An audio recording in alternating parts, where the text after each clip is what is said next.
देखिए सुभद्रा योजना आसबार गोटे दिन पूर्व खाइबा तेल 20 टंका बढ़ीगला। पश्चिम बंगू आसो आलू, पंजाब रु आसो आलू, ट्रेन रे आसो आलू, कौन कौ आलू आणुछंती।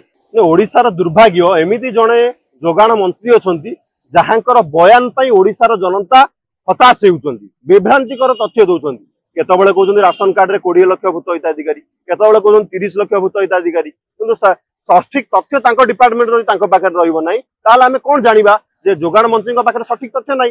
आपण कहले ई केवाईसी करा जिवो, ओडिशा बाहर अनेक पिला पाठ चाहि चाकरी करछंती, निज परिवार को प्रतिपोषण करिया पई बाहर को जाउछंती, से समय आपण कहउछंती ई केवाईसी आज बंद होई जिवो, काली बंद होई जिवो, बंद हबोनी। लोक मानक पाखरे जदि सठिक तथ्य न रहिबो, सठिक तथ्य जदि सरकार उपस्थापन करिवे नै, ता मते दुर्भाग्यजनक।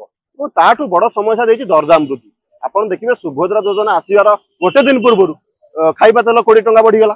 कहा स्वार्थ रे बढ़ीगला?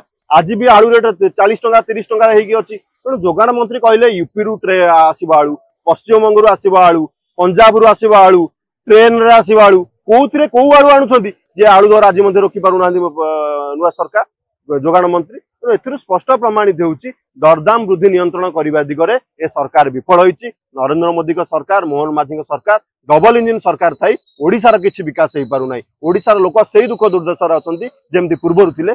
कार विकास होउछि, अदानी विकास होउछि, अंबानी विकास होउछि, भारतीय जनता पार्टी नेतांकर विकास होउछि, किंतु ओडिशार विकास होउनी कि ओडिशार कोनोसी भाग्य रे परिवर्तन हेइ नै। देश विदेश रो कोण अनुकोणर टेक्निक खबर देखंतु आम सह YouTube, Facebook और Instagram रे आमको देखंतु, लाइक शेयर और सब्सक्राइब करने को आद्यम भूलंतुनी।